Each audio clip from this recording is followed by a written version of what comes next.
1999년 영국에서 전처를 암으로 잃고 홀로 아들을 키우다 친구의 소개로 똑같은 처지로 홀로 딸을 키우고 있었던 한 여성을 만나 재혼을 하게 된 중년의 루이스라는 남성이 있습니다.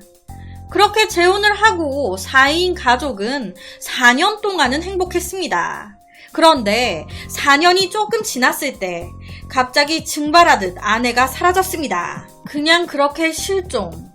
아내가 갑자기 사라진 뒤 자녀들과 남편 루이스는 힘든 하루를 보내게 되는데요. 그렇게 며칠이 지났을 때 어느 날 을부 딸이 아내로부터 한 통의 편지를 받게 됩니다.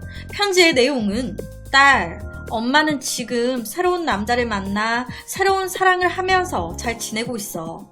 엄마 걱정하지 말고, 엄마 그리워하지 말고, 너도 잘 지내. 그러니까 이 아내가 실종이 아닌 가출했다는 편지인 거예요. 이 편지를 읽은 딸과 남편 루이스는 큰 충격에 빠졌습니다. 아내가 남자한테 눈이 돌아가서 가족들 다 버려두고 갔다는 거잖아요.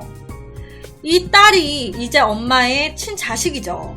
딸과 루이스는 큰 충격을 받았지만 아내가 금방 후회하고 다시 돌아올 거라 굳게 믿고 있었습니다. 돌아올 거야.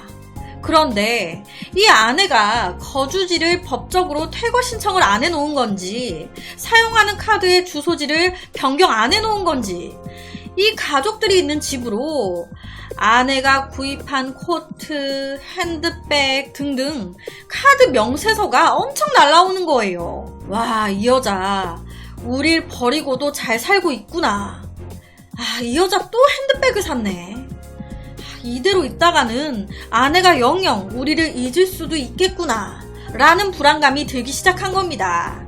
이에 루이스는 자신의 이런 모든 신경을 담아 어딘가 있을 아내가 듣길 바라면서 라디오 방송에 아내에 대한 절절한 사연을 담아 보내게 됩니다. 사랑하는 나의 아내, 부족한 나 때문에 당신이 나를 떠났겠지만 난 당신의 그 어떤 모습도 사랑해요. 부디 사랑하는 우리 자식들을 위해서라도 다시 돌아와 주길 바래요. 기다릴게요. 영국의 인기 라디오 프로그램에 올려진 루이스의 사연은 많은 사람들을 안타깝게 했고 용기를 주는 편지를 보내오는 등 많은 관심을 받게 됐습니다. 와, 가족을 버리고 도망간 여자인데 원망도 안 하고, 와, 이 남자 진짜 대단하네. 그리고 애들이 좀 불쌍하네. 라는 반응들이었던 거예요. 당시에 이 루이스 가족에 대한 반응은 뜨거웠습니다. 어느 정도였냐면 이 청취자들이 경찰서에까지 편지를 보내는 거예요. 루이스의 아내, 집 나간 그 여자 좀 찾아달라고 인터넷에 띄우고 편지 보내고 난리를. 그런데 이때쯤 인근 강가에서 항구의 시신이 떠오릅니다. 바로 루이스와 자녀들이 애타게 찾고 기다리던 아내의 시신. 아우, 남편하고 자식 버리더니 그 죄책감에 결국 자살했나 보네. 아니면 도망간 그 남자와 무슨 일이 있었던가. 그렇게 루이스의 아내가 변사체로 발견된 뒤 담당 형사는 이 아내가 새로 만났다는 내연남을 찾기 시작했습니다. 그리고 부검 결과가 나오며 점점 사건의 실마리는 풀어져 나가고 있었는데요. 부검 결과가 나오고 바로 경찰은 이 피해 여성의 유품을 정리해서 가족인 루이스에게 전달을 하게 되는데 이 과정에서 자, 루이스, 일단 고인의 유품을 받기 전에 이곳과 이곳에 서명 좀 해주세요. 그냥 일반 이제 가족이 유품을 찾아간다는 그런 서명이었어요. 부검 결과 정확히 아내는 타살당한 걸로 나왔습니다. 타살이라는 증거는 경찰이 내민 건 죽기 전 아내가 쇼핑한 코트, 구두, 핸드백 영수증이었어요. 루이스, 이 세 가지 영수증을 잘 보시면 아래 서명이 있죠?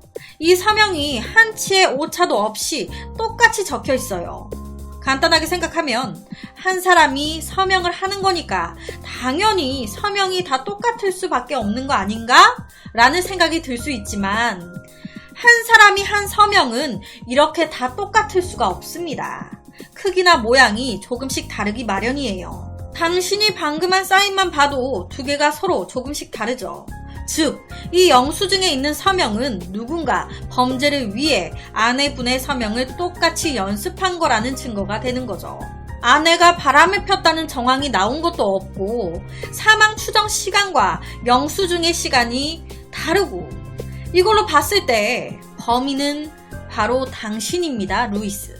부검 결과가 나와 아내의 유품을 받으러 왔던 바로 그날 바로 루이스가 체포된 거예요. 당신이 아내의 서명을 조작해 코트를 구입했고 완벽한 알리바이를 위해 그 코트를 아내 시신에 입혀 강가에 버린 거잖아. 당연히 이런 경찰의 말에 루이스는 펄쩍 뛰면서 아니 무슨 경찰이 이런 말도 안 되는 소설을 쓰고 자빠졌어? 내가 했다는 증거 있어?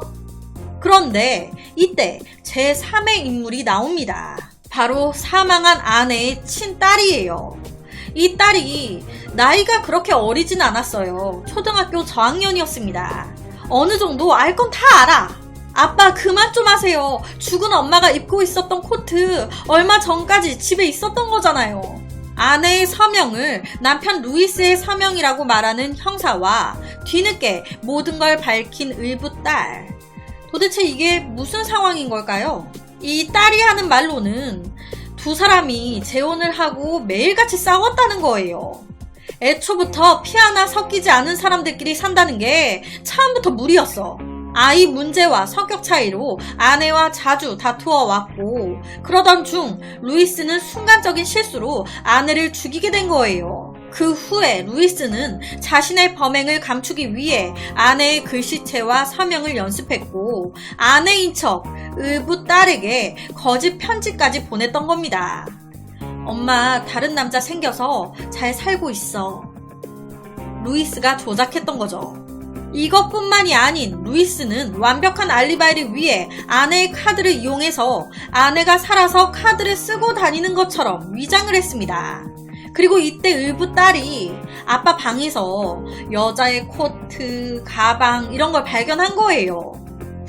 이거 뭐지? 새아빠한테 여자가 생긴 건가? 그런데 아빠 방 서랍에서 이거 우리 엄마 사인인데 이거 뭐지?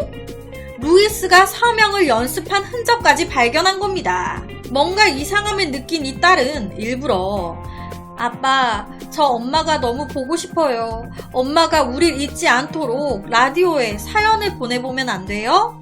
라고 새아빠 루이스의 반응을 보기 위해서 이 딸이 제안했던 거예요. 그렇게 자신의 범행을 감추기 위해 라디오에 사연을 올린 루이스는 방송 후 예상치 않게 많은 사람들의 관심이 쏠리니까 더욱더 안전한 알리바이를 위해서 아내의 시신에 예전 아내 카드로 사뒀었던 코트와 구두 등을 입혀서 아내가 자살 또는 새 애인에 의해 타살당한 것처럼 위장했던 거예요.